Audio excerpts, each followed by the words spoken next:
Celebrating 30 years of phenomenal trend forecasting, 5 times a week, Monday through Friday. Here's Gerald Celente with today's trends in the news. Hi, this is Gerald Celente. It's Thursday, February 23rd, 2017. And here are some of today's trends in the news. On the market front, everything is down except Dow's up, gold's up, and oil's up. But only a little bit. But that Dow just keeps humming along. Dow posts 10th straight record close. This is after the new U.S. Treasury Secretary, Steve Mnuchin, talked about the big tax breaks coming up. He was on NBC's Squawk Box, and he said he wants to see very significant tax reforms passed before Congress's August recess. We want to get this done by the August recess.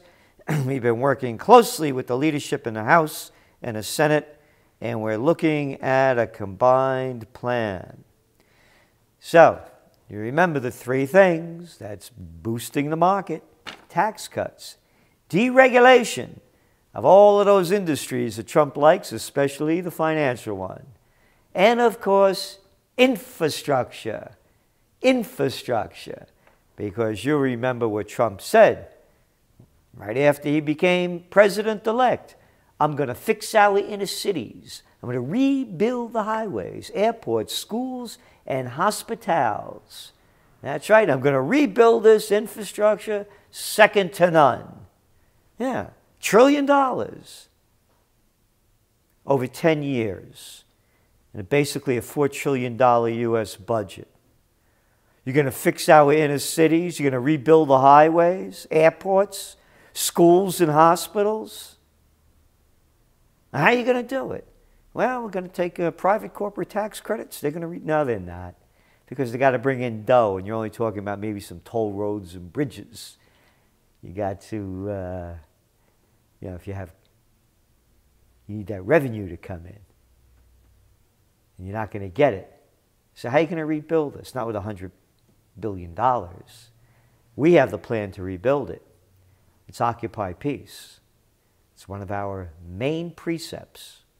Close all the bases overseas and bring home the troops and have them rebuild our infrastructure rather than rebuilding the countries that the military destroys.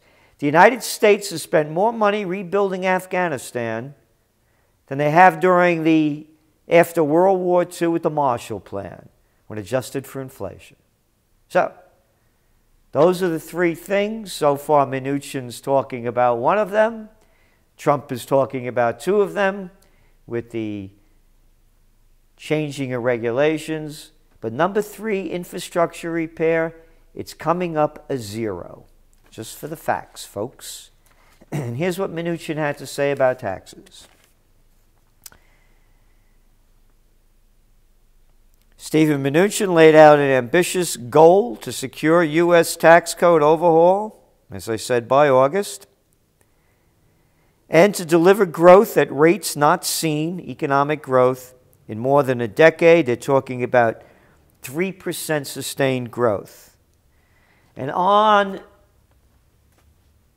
the geopolitical front, the economic front, he's saying that's going to happen because they asked him about doing deals with China. And Mr. Mnuchin demurred when asked, and he said he looked for a healthy bilateral relationship with the world's second largest economy. Quote, "There's trade issues that will make sense to look at, and I think there's investment issues that will make sense to look at," he said. And you know I'm no fan of anybody's, but this guy's a sharp business guy. And I really believe that that's one of the reasons why this market's going up. They're going to have some success in renegotiating deals with China and with Mexico and the other trading partners. And to think that it can't happen to me is, well, it's not thinking at all. Because again, at one time we didn't have in this country that any company could bring in products made by slave labor people at being paid slave labor wages.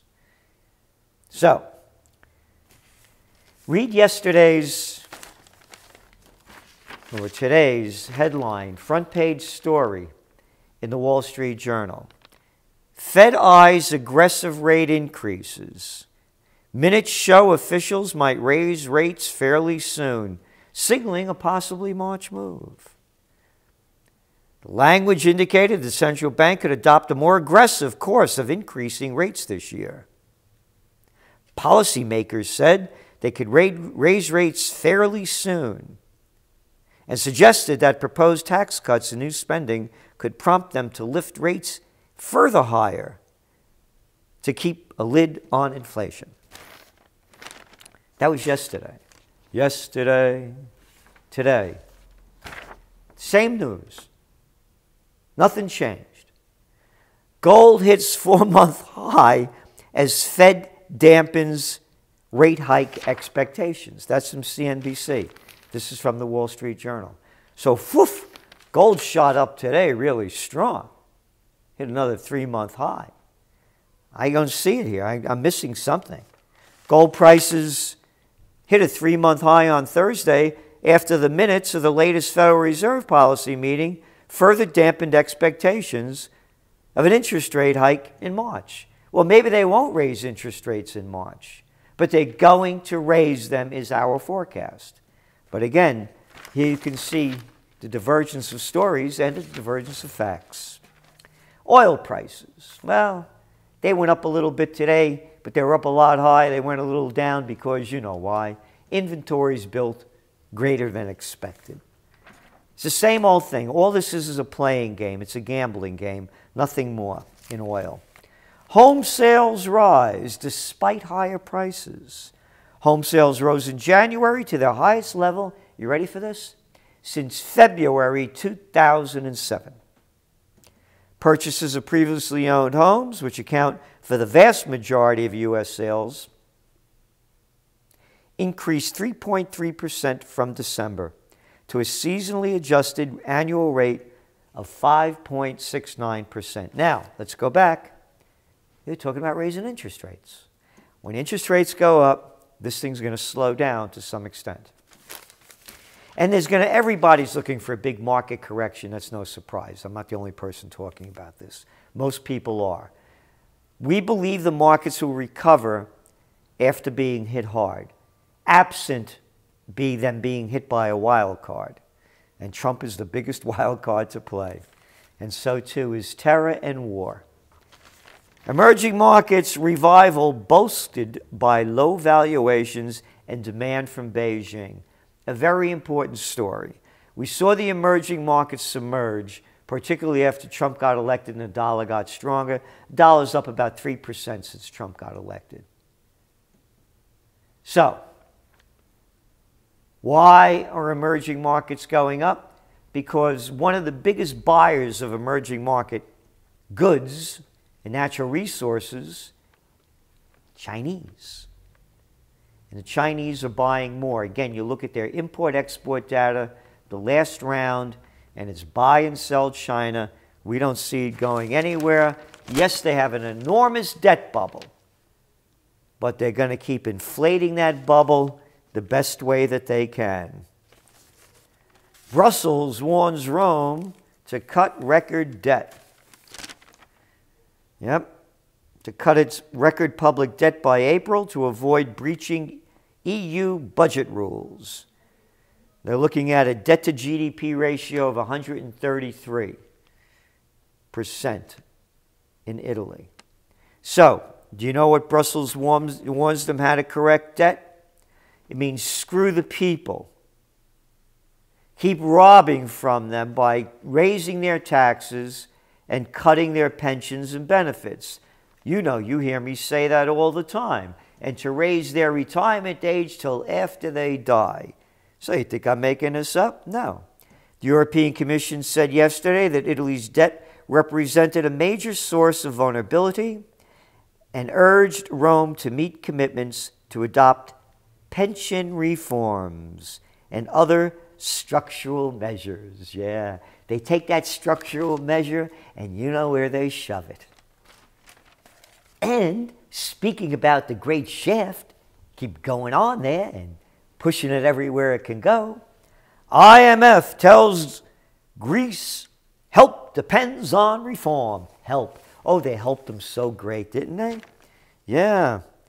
Greece must embrace further structural overhauls before the International Monetary Fund can provide financial assistance, adding that if more reforms are conducted, less debt relief will be needed. You know what the reforms are? I just said them. Higher taxes, less benefits, raise the retirement age till after you die, screw the people, push them back into the low levels of slavelandia. That's all this is, so you can bail out the banks for making bad bets. End of story. But hey, it's what it is. Fascism, the merger of state and corporate powers, and the corporate powers are running a government near you. And on to some global issues. That Iran's back in the news. UN watchdog chief, confident Iran nuclear accord will be held. Wow. The head of the UN's atomic watchdog is confident that the U.S. will not scupper Iran's nuclear deal despite President Donald Trump's swinging criticism of the accord. Remember, Trump said it was the worst deal I've ever seen negotiated. And of course, he put Iran on notice, Trump did, because they shot off that ballistic missile. But the UN saying that the Iran deal will continue to go through. We don't think so. Again, we believe there's going to be conflict between Israel and Iran, and the United States is going to be dragged into this. Again, by the United States, all the talking points from Israel and the United States that Iran is the world's greatest supporter of terror. So that's what the UN chief says. We say no. Poll, interesting. Most Americans worried about war. Hey, worried about war? Go to occupypeace.us and maybe we could do something to stop it. A new NBC survey released today reveals that 2/3 of Americans are worried about the possibility that the United States will become engaged in a major war in the next 4 years. And this is really interesting about Russia. Here's the split. Republicans leaning 50 to 49 toward being friendly toward Russia. 50 to 49 being friendly toward Russia, the Republicans, but them peace-loving Democrats, those peace-loving liberals, or I should say piece of crap prize Obama-loving liberals. 75% of the Democrats believe that Russia is either unfriendly or an enemy outright. Isn't that great, huh? And the war talk keeps heating up. Germany announces military growth will send tanks to Russian border. Great. Yeah. Send more tanks to the Russian border. How you did a great job in World War II, you Germans. Launched the biggest military offensive in world history against Russia. Oh, now you're going to bring more tanks. That's really going to scare them. And to keep the war talk going, more U.S. troops may be needed to fight against ISIS in Syria, Central Command says. I'm very concerned about maintaining momentum. General Joseph L. Votel, the head of the United States Central Command, told reporters accompanying him on a trip to the region. It could be that we take on a larger burden ourselves. That's an option. Everything you've done, you failed at. You haven't won a war since World War II. The Korean War, the Vietnam War, the Afghan War, the Iraq War. the Libyan war, the Syrian war, the Yemen war. And all they do is keep talking up more war, and no one ever calls them out. I wonder why. I know why. They don't want to occupy peace. This is Gerald Celente, and that's some of today's trends in the news.